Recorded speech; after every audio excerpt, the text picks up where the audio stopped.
कि क्या persistent indigestion अगर आईबीएस की वजह से है तो क्या यह माना जा सकता है कि इससे लीवर भी अफेक्टेड हो रहा है या नहीं होता है?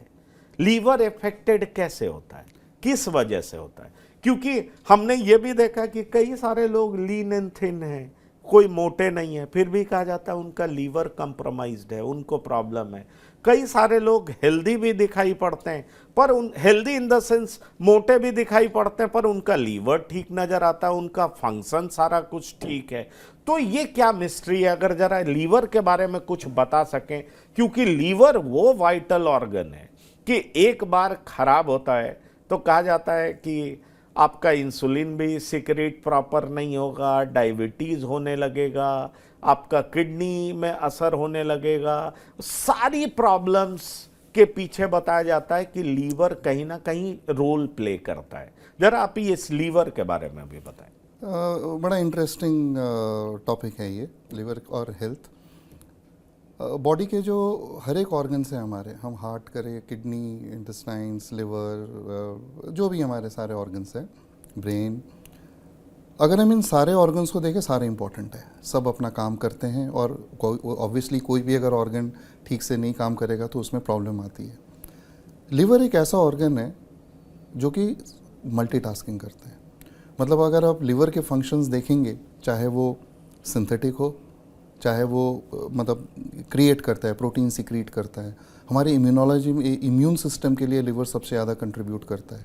लिवर एक डिटॉक्सिफाइंग ऑर्गन है, बॉडी के जितने डिटॉक्सिफिकेशन है वो लिवर करता है। तो ये जो मल्टीटास्किंग करता है तो लिवर सबसे बड़ा इम्पॉर्टेंट है। और दूसरी बात, लिवर कैसे डाइजेस्टिव सिस्टम से माना जाता है जुड़ा हुआ है, आपका गट का जितना भी आप खाना लेते हो जो हमारे इंटेस्टाइन से हमारे गट में जाता है, उसका सबसे फर्स्ट स्टॉप लिवर होता है। वो पूरा सर्कुलेशन पहले लिवर में आता है, लिवर उसको फिल्टर करता है, लिवर उसको एब्जॉर्ब करता है, लिवर उसको आगे फेंकता है।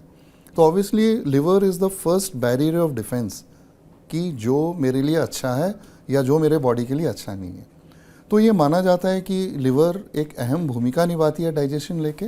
लेकिन एक बात मैं बिल्कुल क्लियर करना चाहता हूँ यहाँ पे कि आम तौर से हमारे जो सो कॉल्ड गैस्ट्रिक सिम्टम्स हैं, पेट फूलना, जलन होना, ढकारे आना, ब्लोटिंग हो जाना, मोशंस की एबनॉर्मलिटी, हम मान लेते हैं कि ये लिवर ख़राब है। हमें ये जानना ज़रूरी है कि ये हमारे डाइजेस्टिव सिस्टम, गट रिलेटेड सिम्टम्स है, ये एग्जैक्टली लिवर ख़राब के सिम्टम्स नहीं है। दो liver is associated with our digestive system and our other metabolism, लेकिन ये लिवर के सिम्टम्स नहीं है, ये प्योरली गट के सिम्टम्स है। लिवर के सिम्टम्स अलग है। दूसरी बात यह है कि लिवर डिजीज़ इंडिया में बहुत कॉमन है और ये बढ़ता जा रहा है। ये एक एमर्जिंग, इनफैक्ट आप कह सकते हैं कि लिवर डिजीज़ एक पब्लिक हेल्थ प्रॉब्लम है। उसके रीजंस है। अगर आप कॉमन लिवर के डिसऑर्डर्स देखेंगे तो उसमें फैटी लिवर तो है ही, जो जिसका आपने जिक्र किया है। India is the diabetes capital of the world, और डायबिटीज़ एंड फैटी लिवर का बड़ा क्लोज एसोसिएशन है। In fact why diabetes, metabolic syndrome का फैटी लिवर से क्लोज एसोसिएशन है, जिसमें डायबिटीज़ है, हाइपरटेंशन है, हाई कोलेस्ट्रॉल है और लिवर में फैट है। ये एक्चुअली एक सिंड्रोम हो जाता है, ये metabolic syndrome. Hepatitis B, 40 million people India में हेपेटाइटिस बी से इन्फेक्टेड है, मतलब ये उससे हेपेटाइटिस बी के शिकार है। अल्कोहलिक लिवर डिजीज़, जो आजकल हेपेटाइटिस बी को भी बीट करके सबसे कॉमनेस्ट लिवर डिजीज़ इंडिया में हो गया है। एंड फाइनली आप देखिए लिवर कैंसर। मैंने इन चार चीज़ों का इसलिए जिक्र किया है, ये चारों डिजीज़ प्रिवेंटेबल है।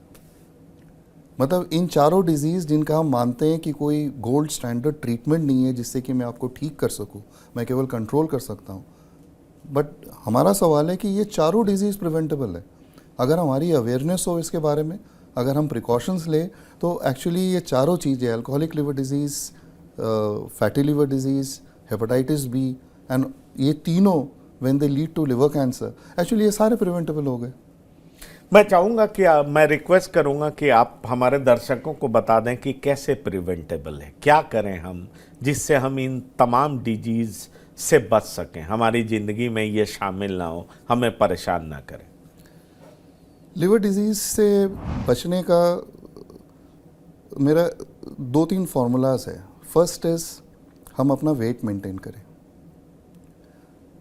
सबसे प्रॉब्लम लिवर को तभी होता है जब हम ओवरवेट या ओबीज होते हैं, तो उसमें फैटी लिवर आ जाता है और फैटी लिवर से फिर आगे जाके क्रॉनिक लिवर डिजीज़ बन के ये सारे प्रॉब्लम शुरू होती है। तो मेरा पहला स्टेप होता है कि maintain your ideal body wait. वो हम आगे बात कर सकते हैं कि आइडियल बॉडी वेट हम कैसे मेंटेन करें। दूसरा है कि अल्कोहल इंटेक जो है उसको हमें या तो हम ना लें, और अगर ले तो हमें सेफ लिमिट्स हमें आना चाहिए कि क्या है, और उसको उस मॉडरेशन में ले। थर्ड, हेपेटाइटिस बी के लिए, हेपेटाइटिस बी साइलेंट इन्फेक्शन रहता है। हम अगर इसके लिए टेस्ट करेंगे, मान लीजिए साल में एक बार हेल्थ चेकअप कर लेते हैं, टेस्ट करेंगे तो हमें पता लग जाता है कि हमें हेपेटाइटिस बी है कि नहीं, क्योंकि ये सारे अभी ट्रीटेबल है। क्वेश्चन इज़ कि अगर मैं इनका अर्ली डायग्नोसिस कर सकूं, क्योंकि ये साइलेंट रहते हैं, अगर मैं इनके लिए चेक ना करूं, ये बाद में जब सामने आएंगे तब ऑलरेडी मुझे सिरोसिस लिवर हो गया है। और चौथा है कि लिवर के लिए बेस्ट होता है एक एनुअल स्क्रीनिंग, जिसमें हम एक बेसिक लिवर फंक्शंस करते हैं और एक अल्ट्रासाउंड करते हैं। हो सकता है आजकल हम फाइब्रोस्कैन एडवाइस करते हैं लिवर हेल्थ के लिए, तो ये 3 चीज़ें करें। Detoxification of the liver is a myth. मैं लिवर को डिटॉक्सिफिकेशन के लिए डाइट ले रहा हूँ या मैं किसी सेंटर में जाके उसका डिटॉक्सिफिकेशन करा रहा हूँ, जो कि आजकल काफ़ी पॉपुलर है। लेकिन लिवर खुद एक डिटॉक्सिफाइंग ऑर्गन है, उसको हम क्या डिटॉक्सिफिकेशन करेंगे। तो बेस्ट है टू इन्वेस्ट इन 4 बातों में, to maintain your body weight as close to the ideal body weight में, लिमिट योर अल्कोहल इनटेक और don't take alcohol. Third, be alert, health checkups जिसमें लिवर फंक्शन टेस्ट करेंगे, hepatitis B और C का आप screening कर लेंगे। तो ये जो 3 चीज़ें मैंने बताए, I think this is the key for a good liver health.